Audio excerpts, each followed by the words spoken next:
After months of tough negotiations, a breakthrough that should get Ukraine through the coming winter. Russia said it had compromised on both the price of the gas and the structuring of debt payments. This is our contribution to the compromise in order to stabilize the situation in Ukraine so that the fall and winter period is safe and that the supply to the European consumers is also stable. Under the deal, Europe will act as guarantor for Ukraine's gas purchases. The EU and the International Monetary Fund are also helping to pay off Ukraine's gas debts to Russia in a package worth $4.6 billion.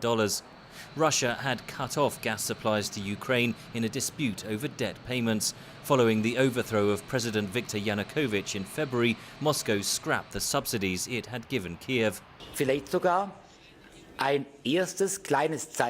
This is perhaps the first sign of a wise and well-functioning neighborhood policy, and is perhaps the first glimmer of a relaxation in the relationship between the two neighboring countries.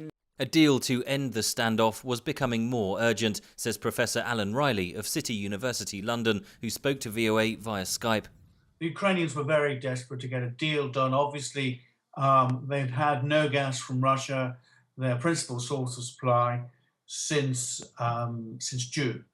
And clearly there isn't enough gas in storage to keep Ukraine warm all winter.